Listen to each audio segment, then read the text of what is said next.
Regulation redux.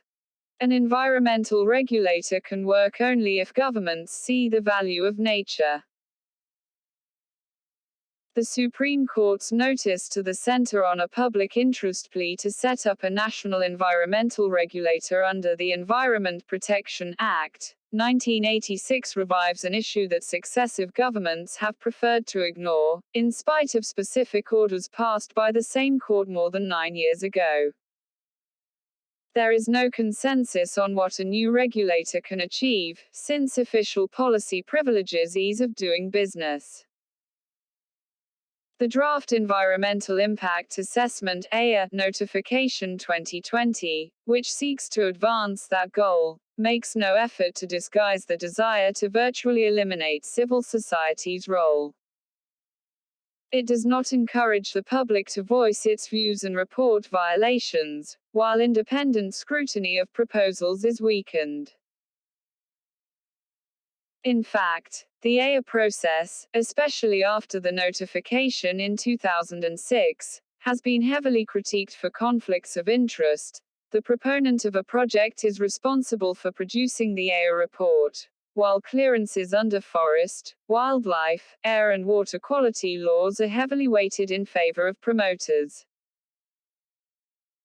Rather than reform the system, in 2011 and 2014, the Center rebuffed the Apex Court on the question of forming an independent regulator, contending that its orders in the Lafarge mining case were only in the nature of a suggestion, and later sought time but decided not to act.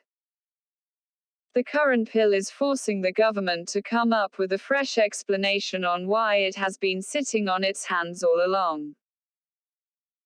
Yet, for a national regulator to work, the government must recognize the limits to extractive growth, respect a neutral body and preserve the integrity of the environment. A key issue raised by the bill is the lack of credibility of the EIA process, leading to reports that are often produced with the help of dubious expertise and manipulated data.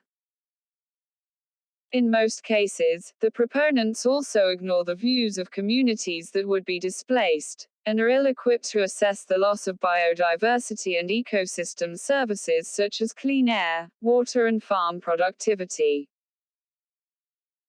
The center and states must acknowledge the conflict arising from pressure on scarce land and ecosystems from polluting projects, which has already created clusters of industrial locations that are doing badly on the CPCB's Comprehensive Environmental Pollution Index.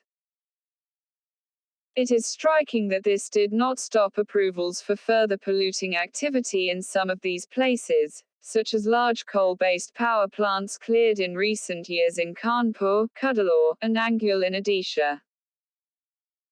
What should concern the center is the laggardly pace at which multiple departments process project proposals, raising transaction costs and resulting in the clamor to dispense with regulation.